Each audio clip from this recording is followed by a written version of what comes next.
গাজায় সাংবাদিকতার পেশা এখন যেন এক মৃত্যুকূপে পরিণত হয়েছে। চলমান ইসরায়েলি হামলায় সাংবাদিকরা প্রতিদিন জীবন বাজি রেখে খবর সংগ্রহ করছেন। প্রায় 2 বছরের লাগাতার যুদ্ধের মধ্যে তারা যেমন জনগণের দুর্ভোগ তুলে ধরছেন, তেমনি নিজেরাই এক দুর্ভোগের শিকার হচ্ছেন।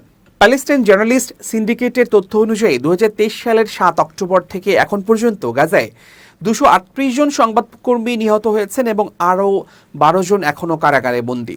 আহত সাংবাদিক সাফিনাজ আল-লুহ জানিয়েছেন, একাধিকবার হামলায় গুরুতর জখম হলেও তিনি কাজ চালিয়ে যাচ্ছেন।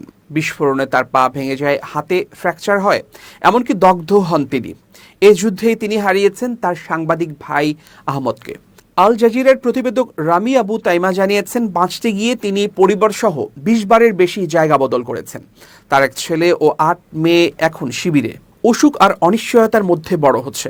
সহকর্মীদের মৃত্যুর খবরও প্রতিদিন শুনতে হচ্ছে তাকে। আল আরাবিয়ার সাংবাদিক ওসামা আল কাহলুদ বলেন, এবারকার যুদ্ধ আগের সব সংঘাতকে ছাড়িয়ে গেছে, ক্ষুধা পরিস্থিতিকে আরও ভয়াবহ করে তুলেছে। একদিন তাঁবুতে সহকর্মী রুটি ভাগ করে খাচ্ছে, পরদিনই তার মৃত্যু সংবাদ আসছে।